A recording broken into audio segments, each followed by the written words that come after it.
نحمدہ ونصلی علی سید الانبیاء والمرسلین اما بعد فاعوذ باللہ من الشیطان الرجیم بسم اللہ الرحمن الرحیم الصلاۃ والسلام علیکہ سید یا رسول اللہ وعلی آلکہ وصحابکہ امام الانبیاء الصلاۃ والسلام علیکہ سید یا رسول اللہ وعلی آلکہ وصحابکہ رحمۃ للعالمین الصلاۃ والسلام علیکہ سید یا رسول اللہ وعلی آلکہ وصحابکہ محبوب رب العالمین۔ آج ہم سیکھنے کی کوشش کریں گے سیدنا حضرت عمر فاروق رضی اللہ تعالیٰ عنہ کی سیرت کے بارے میں، اور اس کا چوتھا پارٹ شروع ہے انشاءاللہ۔ کرتاس کا واقعہ، بیماری کا بڑا مشہور واقعہ کرتاس کا واقعہ ہے، جس کی تفصیل یہ ہے کہ آپ صلی اللہ علیہ وسلم نے وفات سے 3 روز پہلے کلم اور دعا طلب کیا اور فرمایا کہ میں تمہارے لیے ایسی چیز لکھوں گا کہ تم آئندہ گمراہ نہ ہوں گے۔ اس پر حضرت عمر رضی اللہ تعالیٰ عنہ نے لوگوں کی طرف مخاطب ہو کر کہا کہ رسول اکرم صلی اللہ علیہ وسلم کو درد کی شدت ہے اور ہمارے لیے قرآن کافی ہے۔ حاضرین میں سے بعضوں نے کہا کہ رسول اللہ صلی اللہ علیہ وسلم بے کی باتیں کر رہے ہیں، نعوذ باللہ۔ روایت میں ہجر کا لفظ ہے جس کے معنی ہذیان کے ہیں۔ یہ واقعہ بظاہر تعجب انگیز ہے۔ ایک معترض کہہ سکتا ہے کہ اس سے زیادہ اور کیا گستاخی اور سرکشی ہوگی کہ جناب رسول اللہ صلی اللہ علیہ وسلم مصر مرگ پر ہیں اور امت کے درد غم خواری کے لحاظ سے فرماتے ہیں کہ لاؤ میں ایک ہدایت نامہ لکھ دوں جو تم کو گمراہی سے محفوظ رکھے۔ یہ ظاہر ہے کہ گمراہی سے بچانے کے لیے جو ہدایت ہوگی وہ منصب نبوت کے لحاظ سے ہوگی، اور اس لیے اس میں سہو خطا کا احتمال نہیں ہو سکتا۔ باوجود اس کے حضرت عمر رضی اللہ عنہ بے پرواہی ظاہر کرتے ہیں اور کہتے ہیں کہ کچھ ضرورت نہیں، ہم کو قرآن کافی ہے۔ تو رائے یہ ہے کہ بعض روایتوں میں ہے کہ حضرت عمر رضی اللہ عنہ نے رسول اکرم صلی اللہ علیہ وسلم کے ارشاد کو ہذیان سے تعبیر کیا تھا، نعوذ باللہ۔ یہ اعتراض ایک مدت سے چلاتا ہے اور مسلمان کے 2 مختلف گروہوں نے اس پر بڑا تباہ آزمائیاں کی ہیں، لیکن چونکہ اس بحث میں غیر متعلق باتیں چھڑ گئیں اور رسول درائے سے کسی نے کام نہیں لیا، اس لیے اصل مسئلہ نام منفصل رہا اور عجیب بیکار بحثیں پیدا ہو گئیں، یہاں تک کہ یہ مسئلہ چھیڑا گیا کہ پیغمبر سے ہذیان ہونا ممکن ہے کیونکہ ہذیان انسانی عوارض میں ہے اور رسول اکرم صلی اللہ علیہ وسلم عوارض انسانی سے بری نہ تھے۔ یہاں دراصل یہ امر غور طلب ہے کہ جو واقعہ جس طریقے سے روایتوں میں منقول ہے اس سے کسی امر پر استناد ہو سکتا ہے یا نہیں۔ اس بحث کے لیے پہلے واقعات ظاہر کو پیش نظر رکھنا چاہیے۔ رسول اکرم صلی اللہ علیہ وسلم کم و بیش 13 دن تک بیمار رہے۔ کاغذ و قلم طلب کرنے کا واقعہ جمعرات کے دن کا ہے، جیسا کہ صحیح بخاری مسلم میں بے تصریح مذکور ہے، اور چونکہ رسول اکرم صلی اللہ علیہ وسلم نے دوشنبہ کے دن انتقال فرمایا، اس لیے اس واقعہ کے بعد رسول اکرم صلی اللہ علیہ وسلم 4 دن تک زندہ رہے۔ اس تمام مدت بیماری میں رسول اکرم صلی اللہ علیہ وسلم کی نسبت اور کوئی واقعہ اختلال جو حواس کا کسی روایت میں کہیں مذکور نہیں۔ اس واقعہ کے وقت کثرت سے صحابہ رضی اللہ عنہ موجود تھے، لیکن یہ حدیث باوجود اس کے کہ بہت سے طریقے سے مروی ہے، چنانچہ صرف صحیح بخاری میں 7 طریقے سے مذکور ہے۔ باہی میں بجز عبداللہ بن عباس رضی اللہ عنہ کے اور کسی صحابی سے اس واقعہ کے متعلق ایک عرف بھی منقول نہیں۔ عبداللہ بن عباس رضی اللہ عنہ کی عمر اس وقت صرف 13 یا 14 برس کی تھی۔ سب سے بڑھ کر کے جس وقت کا یہ واقعہ ہے، اس موقع پر عبداللہ بن عباس خود موجود نہ تھے، اور یہ معلوم نہیں کہ یہ واقعہ انہوں نے کس سے سنا۔ تمام روایتوں میں مذکور ہے کہ جب رسول اکرم صلی اللہ علیہ وسلم نے کاغذ قلم مانگا تو لوگوں نے کہا کہ رسول اللہ صلی اللہ علیہ وسلم بہکی ہوئی باتیں کر رہے ہیں۔ اب سب سے پہلے یہ امر لحاظ کے قابل ہے کہ جب اور کوئی واقعہ یا قرینہ رسول اکرم صلی اللہ علیہ وسلم کے اختلال آواز کا کہیں کسی روایت میں مذکور نہیں، تو صرف اس قدر کہنے سے کہ قلم دات لاؤ لوگوں کو ہذیان کا خیال کیوں کر پیدا ہو سکتا تھا۔ فرض کر لو کہ انبیاء سے ہذیان سرزد ہو سکتا ہے، لیکن اس کے یہ تو معنی نہیں کہ وہ معمولی بات بھی کہیں تو ہذیان سمجھی جائے۔ ایک پیغمبر کا وفات کے قریب یہ کہنا کہ قلم دات لاؤ میں ایسی چیز لکھ دوں کہ تم آئندہ گمراہ نہ ہو، اس میں ہذیان کی کیا بات ہے؟ یہ روایت اگر خواہ مخواہ صحیح سمجھی جائے تب بھی اس قدر بہرحال تسلیم کرنا ہوگا کہ راوی نے روایت میں وہ واقعات چھوڑ دیے ہیں جس سے لوگوں کو یہ خیال پیدا ہوا کہ رسول اکرم صلی اللہ علیہ وسلم ہوش میں نہیں ہے اور بھی ایسی کی حالت میں قلم دعات طلب فرما رہے ہیں۔ بس ایسی روایت سے جس میں کہ راوی نے واقعہ کی نہایت ضروری خصوصیتیں چھوڑ دی، کسی واقعہ پر کیوں کر استدلال ہو سکتا ہے۔ اس کے ساتھ جب انہیں امور کا لحاظ کیا جائے کہ اتنے بڑے عظیم الشان واقعہ میں تمام صحابہ رضی اللہ عنہ میں سے صرف حضرت عبداللہ بن عباس رضی اللہ عنہ اس کے راوی ہیں، اور یہ ان کی عمر اس وقت تک کل 13-14 برس کی تھی، اور سب سے بڑھ کر یہ کہ وہ خود واقعہ کے موجود نہ تھے، تو ہر شخص سمجھ سکتا ہے کہ اس روایت کی صحت کیا رہ جاتی ہے۔ ممکن ہے کہ کسی کوتاہ نظر پر یہ امر گراں گزرے کہ بخاری اور مسلم کی حدیث پر شبہ کیا جائے، لیکن اس کو سمجھنا چاہیے کہ بخاری اور مسلم کے کسی روایت کسی راوی کی نسبت یہ شعبہ کرنا کہ وہ واقعہ کی پوری حیبت محفوظ نہ رکھ سکا کہ اس سے زیادہ کہیں زیادہ آسان ہے کہ رسول اللہ صلی اللہ علیہ وسلم کی نسبت جان اور حضرت عمر رضی اللہ عنہ کی نسبت گستاخی کا الزام لگایا جائے۔ غرض رسول اکرم صلی اللہ علیہ وسلم اس واقعہ کے بعد 4 دن تک زندہ رہے اور اس اسنا میں دقتاً فوقتاً بہت سی ہدایتیں اور وصیتیں فرمائی۔ وفات کے دن آپ صلی اللہ علیہ وسلم کی حالت اس قدر سنبھل گئی تھی کہ لوگوں کو بالکل صحت کا گمان ہو گیا، اور حضرت بکر صدیق رضی اللہ تعالیٰ عنہ اس خیال سے آپ مکان کو جو مدینہ منورہ سے 2 میل پر تھا واپس چلے گئے، لیکن حضرت عمر رضی اللہ تعالیٰ عنہ وفات کے وقت تک موجود رہے۔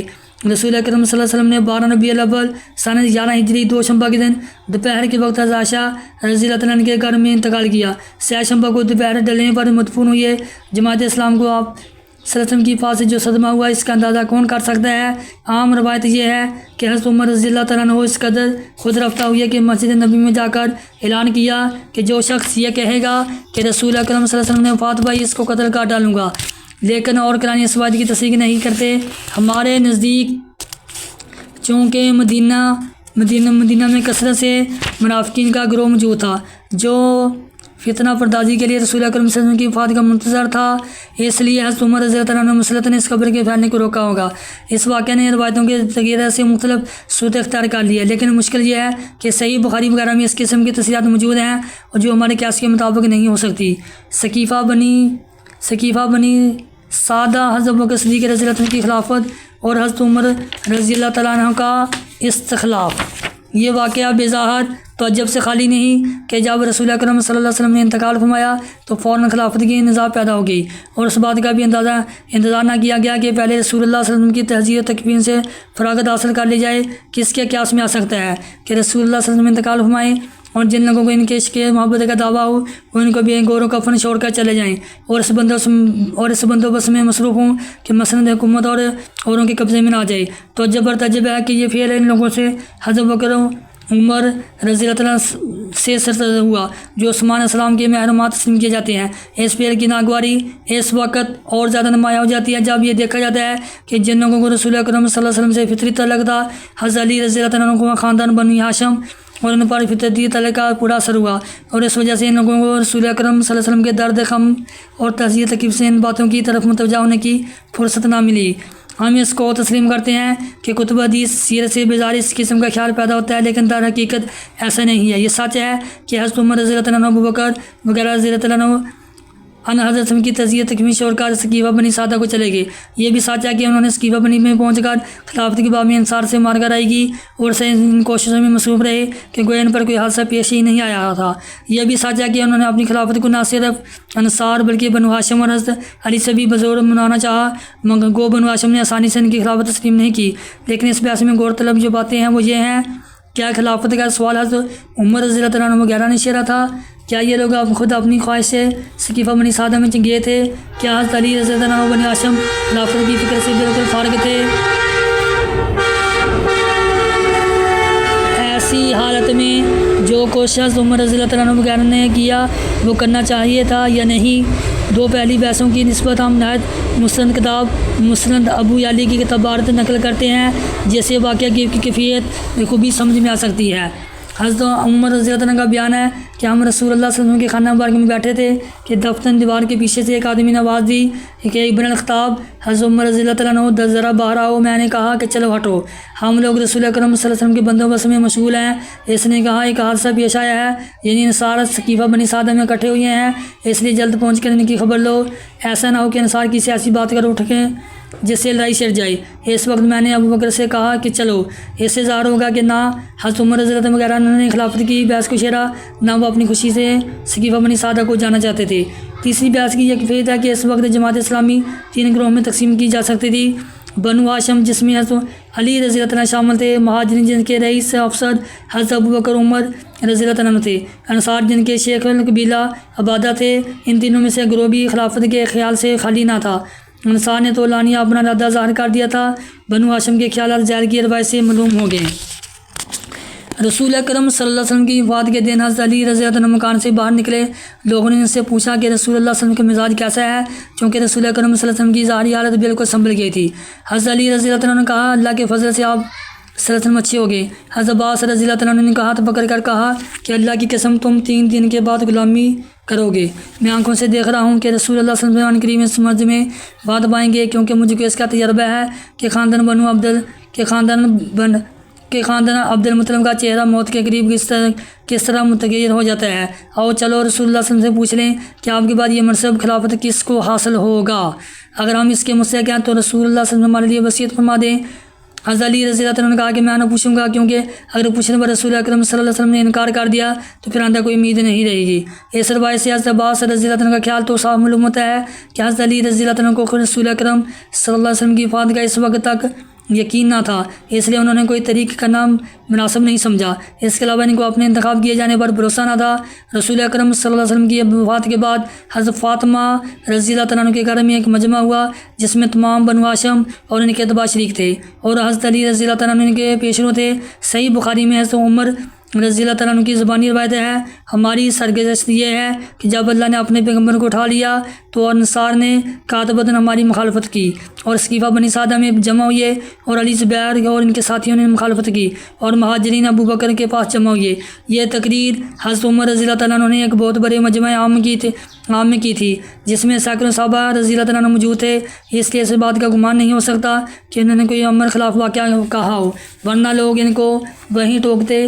امام مالک رحمۃ اللہ کی روایت میں یہ واقعہ اور صاف ہو گیا۔ اس کے یہ الفاظ ہیں، علی زبیر رضی اللہ عنہ جو لوگ اس کے ساتھ تھے وہ حضرت فاطمہ زہرا کے گھر میں ہم سے الگ ہو کر جمع ہوئے۔ طریق تبری میں ہے، حضرت علی و زبیر کے نے علیحدگی اختیار کی، اور زبیر نے تلوار میان سے کھینچ لی اور کہا کہ جب تک علی کے ہاتھ پر بیعت نہ کی جائے میں تلوار کو میان میں نہ ڈالوں گا۔ ان تمام روایتوں سے صاف یہ نتائج نکلتے ہیں کہ رسول اکرم صلی اللہ علیہ وسلم کی وفات کے ساتھ ہی خلافت کے باب میں 3 گروہ ہو گئے، انصار، مہاجرین اور بنو ہاشم۔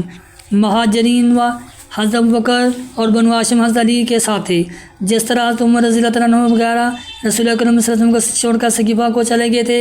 حضرت علی رضی اللہ عنہ کو بھی رسول اکرم صلی اللہ علیہ وسلم کے پاس سے چلے آئے تھے، اور حضرت فاطمہ رضی اللہ عنہ کے گھر میں بنو ہاشم کا مجمع ہوا تھا۔ سقیفہ میں حضرت علی رضی اللہ عنہ کا نام نہ جانا اس وجہ سے نہ تھا کہ وہ رسول اکرم صلی اللہ علیہ وسلم کے غم و عالم میں مصروف تھے، اور ان کو ایسے پردرد موقع پر خلافت کا خیال نہیں آ سکا تھا، بلکہ اس کی وجہ یہ تھی کہ سقیفہ میں مہاجرین انصار جمع تھے، اور ان دونوں گروہوں میں سے کوئی حضرت علی رضی اللہ عنہ کے دعوے کی تائید نہ کرتا، کیونکہ مہاجرین حضرت ابوبکر رضی اللہ عنہ کو پیشوا تسلیم کرتے تھے اور انصار کے رئیس سعد بن عبادہ تھے۔ آخر بحث یہ ہے کہ جو کچھ ہوا وہ بے جا تھا یا جا بے جا، اس کو ہر شخص جو ذرا بھی اصولت متن سے واقفیت ہو بآسانی سمجھ سکتا ہے۔ رسول اکرم صلی اللہ علیہ وسلم نے جس وقت وفات پائی مدینہ منورہ منافقوں سے بڑا پڑا تھا، جو مدت سے اس بات کے منتظر تھے کہ رسول اللہ صلی اللہ علیہ وسلم کا سایہ اٹھ جائے تو اسلام کو پامال کر دیں۔ اس نازک وقت میں آیا یہ ضروری تھا کہ لوگ جزا و فضا اور گرہ زاری میں مصروف رہیں، یہاں کہ فوراً خلافت کا انتظام کر لیا جائے اور ایک منظم حالت قائم ہو جائے۔ انصار نے اپنی طرف سے خلافت کی بیعت شیئر کر حالت کو اور نازک کر دیا، کیونکہ قریش جو انصار کو اس قدر عقید سمجھتے تھے کہ جنگ بدر میں جب انصار ان کے مقابلے کو نکلے تو عتبہ نے رسول اکرم صلی اللہ علیہ وسلم کو مخاطب کر کے کہا کہ محمد ہم نہ جنسوں سے نہیں لڑ سکتے، کسی طرح انصار کے آگے سر تسلیم ہم نہیں کر سکتے تھے۔ قریش پر کیا موقوف ہے، تمام عرب کو انصار کی مطابقت سے انکار نہیں ہوتا۔ چنانچہ حضرت ابوبکر رضی اللہ عنہ نے سقیفہ میں جو خطبہ دیا اس میں صاف اس خیال گزار کیا اور کہا وَأَنَّ الْعَرَبَ لَا تَعْرِفُ هَٰذَا الْأَمْرَ إِلَّا لِهَٰذَا مِنْ قُرَيْشٍ۔ اس کے علاوہ انصار میں خود 2 گروہ تھے، اوس اور خزرج، ان میں باہمی اتفاق نہ تھا۔ اس حالت میں ضرور تھا کہ انصار کے دعویٰ خلافت کو دبا دیا جائے اور کوئی لائق شخص فوراً منتخب کر لیا جائے۔ مجمع میں جو لوگ موجود تھے ان میں سب سے بااثر اور بزرگ اور معمر ابوبکر رضی اللہ عنہ تھے، اور فوراً ان کا انتخاب بھی ہو جاتا، لیکن لوگ انصار کی بیعت سے نظام میں پھنس گئے تھے اور بیعت سے طول پکڑ کر قریب تھا کہ تلواریں میان سے نکل آئیں۔ حضرت عمر رضی اللہ عنہ نے یہ رنگ دیکھا دفتن حضرت ابوبکر صدیق کے ہاتھ میں ہاتھ دے دیا کہ سب سے پہلے میں بیعت کرتا ہوں۔ ساتھ ہی حضرت عثمان، ابو عبیدہ بن جراح، عبد الرحمن بن عوف رضی اللہ عنہ نے ہاتھ بڑھائے، اور پھر عام خلقت ٹوٹ پڑی اور اس کارروائی سے ایک اٹھتا ہوا طوفان رک گیا اور لوگ مطمئن ہو کر کاروبار میں مشغول ہو گئے۔ صرف بنو ہاشم اپنے ادا پر رکے رہے اور حضرت فاطمہ رضی اللہ عنہ کے گھر میں وقتاً جمع ہو کر مشورے کرتے رہتے تھے۔ حضرت عمر رضی اللہ عنہ نے بزور ان سے بیعت لینی چاہیے، لیکن بنو ہاشم حضرت علی رضی اللہ عنہ کے سوا اور کسی کے آگے سر نہیں جھکا سکتے تھے۔ ابن ابی شیبہ نے مصنف میں علامہ طبری نے طریق کبیر میں بات نقل کی ہے کہ حضرت عمر رضی اللہ عنہ حضرت فاطمہ کے گھر کے دروازے پر کھڑے ہو کر کہا، یا بنت رسول اللہ صلی اللہ علیہ وسلم، اللہ کی قسم آپ ہم سب کو سب سے زیادہ محبوب ہیں، تاہم اگر آپ کے ہاں لوگ اس طرح مجمع کرتے رہے تو میں ان لوگوں کی وجہ سے گھر میں آگ لگا دوں گا۔ اگرچہ سند کے اعتبار سے اس روایت پر ہم اپنا اعتبار ظاہر نہیں کر سکتے کیونکہ اس روایت کا حال ہی ہم کو معلوم نہیں، تاہم درایت کے اعتبار سے اس واقعہ کے انکار کی کوئی وجہ نہیں۔ حضرت عمر رضی اللہ عنہ کی تندی اور تیز مزاجی سے یہ حرکت کچھ بعید نہیں۔ حقیقت یہ ہے کہ اس نازک وقت میں حضرت عمر رضی اللہ عنہ نے نہایت تیزی اور سرگرمی کے ساتھ جو کاروائیاں کی، ان میں گو بعض بے اعتدالیاں پائی جاتی ہوں، لیکن یاد رکھنا چاہیے کہ انہیں بے اعتدالیوں سے اٹھے ہوئے فتنوں کو دبا دیا۔ بنو ہاشم کی سازشیں اگر قائم رہتی تو اس وقت جماعت اسلامی کا شرازہ بگڑ جاتا اور بڑی خانہ جنگیاں برپا ہو جاتی، جو آگے چل کر جناب امیر المومنین حضرت علی رضی اللہ عنہ اور امیر معاویہ رضی اللہ عنہ میں واقع ہوئیں۔ حضرت ابوبکر صدیق رضی اللہ عنہ کی خلافت کی مدت 2.25 برس ہے، کیونکہ انہوں نے جماعت ثانی 13 ہجری میں انتقال کیا۔ اس عہد میں اگرچہ جس قدر بڑے بڑے کام انجام پائے، حضرت عمر رضی اللہ عنہ کی شرکت سے انجام پائے، تاہم ان واقعات کو ہم الف میں نہیں لکھ سکتے کیونکہ وہ پھر بھی عہد صدیقی کے واقعات ہیں اور اس شخص کا حصہ ہے جس کو حضرت ابوبکر صدیق رضی اللہ عنہ کو سوانح عمری لکھنے کا شرف حاصل ہو۔ حضرت ابوبکر صدیق رضی اللہ عنہ کو اگرچہ مدتوں کے تجربہ سے یقین ہو گیا تھا کہ خلافت کا بارگراں حضرت عمر رضی اللہ عنہ کے سوا اور کسی سے اٹھ نہیں سکتا، تاہم فات کے قریب انہوں نے عام رائے کا اندازہ کرنے کے لیے اکابر صحابہ سے مشورہ کیا۔ سب سے پہلے عبد الرحمن بن عوف کو بلا کر پوچھا، انہوں نے کہا کہ عمر کی قابلیت میں کیا کلام ہے، لیکن مزاج میں سختی ہے۔ حضرت ابوبکر صدیق رضی اللہ عنہ نے فرمایا، ان کی سختی اس لیے تھی کہ میں نرم تھا، جب کام انہیں پر آ پڑے گا تو وہ خود بخود نرم ہو جائیں گے۔ پھر حضرت علی عثمان کو بلا کر پوچھا، انہوں نے کہا میں اس قدر کہہ سکتا ہوں کہ عمر کا باطن ظاہر سے اچھا ہے اور ہم لوگوں میں ان کا جواب نہیں۔ جب اس بات کے چرچے ہوئے کہ حضرت ابوبکر حضرت عمر کو خلیفہ کرنا چاہتے ہیں تو بعضوں کو تردد ہوا، چنانچہ طلحہ نے حضرت ابوبکر سے جا کر کہا کہ آپ کے موجود ہوتے عمر کا ہم لوگوں کے ساتھ کیا برتاؤ ہوتا، اب وہ خود خلیفہ ہوں گے تو اللہ جانے کیا کریں گے۔ آپ اللہ کے ہاں جاتے ہیں، یہ سوچ لیجئے کہ اللہ کو کیا جواب دیں گے۔ حضرت ابوبکر صدیق رضی اللہ عنہ نے کہا کہ میں اللہ سے کہوں گا کہ میں نے تیرے بندوں پر اس شخص کو افسر مقرر کیا جو تیرے بندوں میں سب سے زیادہ اچھا تھا۔ یہ کہہ کر حضرت عثمان رضی اللہ عنہ کو بلایا اور عہد نامہ خلافت لکھوانا شروع کیا۔ ابتدائی الفاظ لکھوا جا چکے تھے کہ گاش آ گیا۔ حضرت عثمان رضی اللہ عنہ نے یہ دیکھا یہ الفاظ اپنی طرف سے لکھ دیے، میں عمر کو خلیفہ مقرر کرتا ہوں۔ تھوڑی دیر کے بعد ہوش آیا تو حضرت عثمان رضی اللہ عنہ سے کہا کہ کیا لکھا تھا، مجھے کو پڑھ کر سناؤ۔ حضرت عثمان رضی اللہ عنہ نے پڑھا تو بیسا بے ساختہ اللہ اکبر پکار اٹھے اور کہا اللہ تم کو جزائے خیر دے۔ عہد نامہ لکھا جا چکا تو حضرت ابوبکر صدیق رضی اللہ عنہ نے اپنے غلام کو دیا کہ جا کر مجمع عام میں سنائے۔ پھر خود بالا خانہ پر جا کر لوگوں سے جو نیچے جمع تھے مخاطب ہوئی، کہا میں نے اپنے کسی بھائی بند کو خلیفہ مقرر نہیں کیا بلکہ عمر رضی اللہ عنہ کو مقرر کیا، تم لوگ اس پر راضی ہو؟ سب نے سمینا و طاعنا کہا۔ پھر حضرت عمر رضی اللہ عنہ کو بلا کر نہایت مؤثر اور مفید نصیحتیں کی جو حضرت عمر رضی اللہ عنہ کے عمدہ دستور العمل کی جگہ کام آئی۔ خلافت اور فتوحات۔ حضرت ابوبکر صدیق رضی اللہ عنہ کے عہد میں مرتدین اور مدعیان نبوت کا خاتمہ ہو کر فتوحات ملکی کا آغاز ہو چکا تھا۔ خلافت کے دوسرے ہی برس یعنی سن 12 ہجری میں اکبر لشکر کشی ہوئی اور حیرتہ کے تمام اضلاع فتح ہو گئے۔ 634 ہجری میں شام پر حملہ ہوا اور اسلامی فوجیں تمام اضلاع میں پھیل گئی۔ ان میں حماد کا بھی آغاز ہی تھا کہ حضرت ابوبکر صدیق رضی اللہ عنہ کا انتقال ہو گیا۔ حضرت عمر رضی اللہ عنہ نے خلافت ہاتھ ملی تو سب سے ضروری کام انہیں میں حماد کا انجام دینا تھا، لیکن قبل اس کے کہ ہم ان واقعات کی تفصیل لکھیں یہ بتانا ضرور ہے کہ اسلام سے پہلے عرب کے فارس و شام سے کیا تعلقات تھے۔ عرب کا نہایت قدیم خاندان جو عرب واحدہ کے نام سے مشہور ہے، اگرچہ اس کے حالات بالکل نامعلوم ہے، تاہم میں اس قدر مشہور ہے کہ عاد اور مالکہ نے عراق پر قبضہ کر لیا تھا۔ عرب اربا جو یمن کے فرمانروا تھے، ان کی حکومت ایک زمانے میں بہت زور پکڑ گئی تھی، یہاں تک کہ چند بار عراق پر قابض ہو گئے اور سلطنت فارس کے ساتھ اس کو ہمسری کا دعویٰ رہا۔ رفتہ رفتہ عرب خود حکومت فارس کے علاقے میں آباد ہونے شروع ہوئے۔ بخت نصر نے جو بابل کا بادشاہ تھا اور بیت المقدس کی بربادی نے اس کے نام کو شہرت دے دی ہے۔ جب عرب پر حملہ کیا تو بہت سے قبیلے اس کے مطیع ہو گئے اور اس تعلق سے عراق میں جا کر آباد ہو گئے۔ رفتہ رفتہ ماد بن عدنان کی بہت سی نسلیں ان مقامات میں آباد ہوتی گئیں، یہاں تک کہ ریاست کی بنیاد بڑھ گئی اور چونکہ اس زمانے میں سلطنت فارس میں طائف الملوکی قائم ہو گئی تھی، عرب نے مستقل حکومت قائم کر لی جس کا پہلا فرمانروا مالک بن فہم عدنانی تھا۔ اس خاندان میں جزیمت البرش کی سلطنت نہایت وسیع ہوئی۔ اس کا بانجا عمر بن عدی جو اس کے بعد تخت نشین ہوا، اس نے حیرت کو دارالسلطنت قرار دیا اور آگ کا بادشاہ کہلایا۔ اس دور میں اس قدر تمدن پیدا ہو گیا تھا کہ شام کلبی کا بیان ہے کہ میں نے عرب کے زیادہ تر حالات اور فارس و عرب کے تعلقات زیادہ تر انہیں کتابوں سے معلوم کیے جو عرب میں اس زمانے میں تصنیف ہوئی تھی۔ اسی زمانے میں اردشیر بن بابک نے طوائف الملوکی ملا کر ایک وسیع سلطنت قائم کی اور عمر بن عدی کو باج گزار بنا لیا۔ عمر بن عدی کا خاندان اگرچہ مدت تک عراق میں فرمانروا رہا، لیکن در حقیقت وہ سلطنت فارس کا ایک صوبہ تھا۔ شاہ پور بن ارد شیر جو سلسلہ ساسانیہ کا دوسرا فرمانروا تھا، اس کے ہاتھ میں حجاز و یمن دونوں باج گزار ہو گئے اور ملکیس کندین صوبوں کا گورنر مقرر ہوا۔ تاہمتیوں کا رہنا عرب کی فطرت کے خلاف تھا، اس لیے جب کبھی موقع ملتا بغاوت برپا ہو جاتی تھی۔ چنانچہ صاحب علی کتاب جب صغیر سنی میں فارس کے تخت پر بیٹھا تو تمام عرب میں بغاوت پھیل گئی، یہاں تک کہ قبیلہ عبد القیاس نے خود فارس پر حملہ کر دیا اور یاد نے عراق کے صوبے دبا لیے۔ شاہ پر برا ہو کر بر اعظم استقلال کا بادشاہ ہوا اور عرب کی بغاوت کا انتقام لینا چاہا۔ ہجر میں پہنچ کر نہایت خون ریزی کی اور قبیلہ عبد القیاس کو برباد کرتا ہوا مدینہ منورہ تک پہنچ گیا۔ روز سے عرب جو گرفتار ہو کے اس کے سامنے آتے تھے ان کے چھانے اکھڑوا ڈالتا تھا، چنانچہ اس وجہ سے عرب میں وہ ذولا کتاب کے لقب سے مشہور ہے۔ سلاطین حیرہ سے نعمان بن مرزا نے جو کسرا پرویز کے زمانے میں تھا عیسوی مذہب قبول کر لیا اور اسے تبدیل مذہب پرور اور کسی سبب سے پرویز نے اس کو قید کر دیا اور قید ہی میں اس نے وفات پائی۔ نعمان نے اپنے ہتھیار وغیرہ ہانی کے پاس امانت رکھوا دیے تھے جو قبیلہ بکر کا سردار تھا۔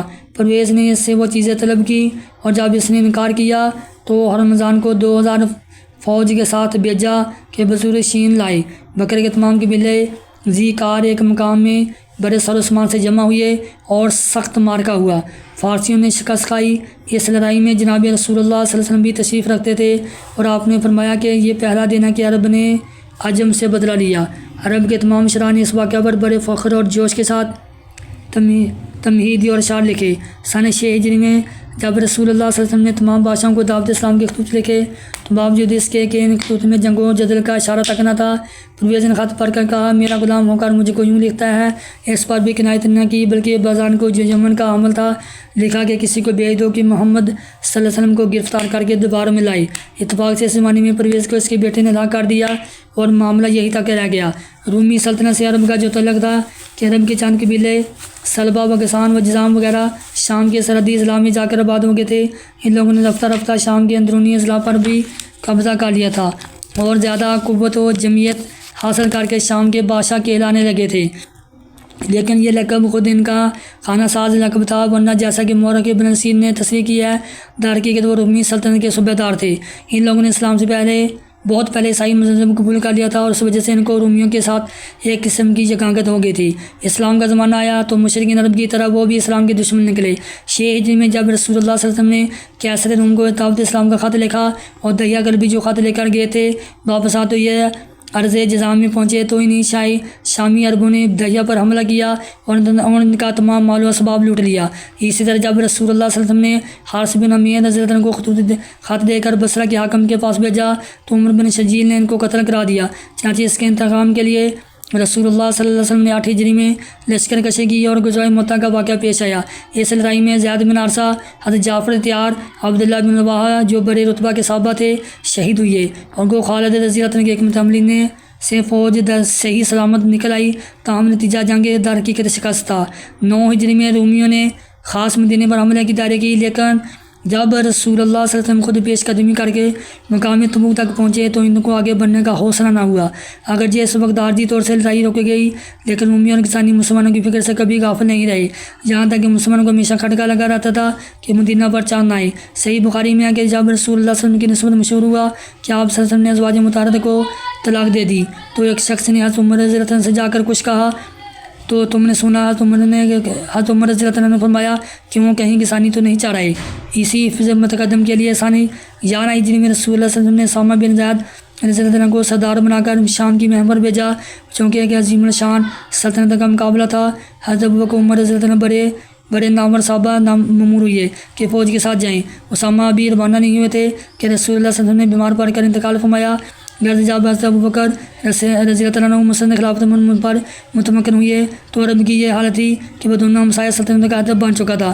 حضرت ابوبکر صدیق رضی اللہ عنہ نے شام پر لشکر کشی کی تو فوج سے مخاطب ہو کر فرمایا کہ تمہیں جو شخص مارا جائے گا شہید ہوگا اور جو بچ جائے مدافع عن الدین ہوگا، یعنی دین کو اس کے اس نے دشمن کے حملے سے بچایا ہوگا۔ ان واقعہ سے ظاہر ہوگا کہ حضرت ابوبکر صدیق رضی اللہ عنہ نے جو کام کی شروع کیا اور حضرت عمر رضی اللہ عنہ نے جس کی تکمیل کی، اس کے کیا اسباب تھے۔ اس تمہیدی بیان کے بعد ہم اصل مطلب شروع کرتے ہیں۔ صدق اللہ العظیم۔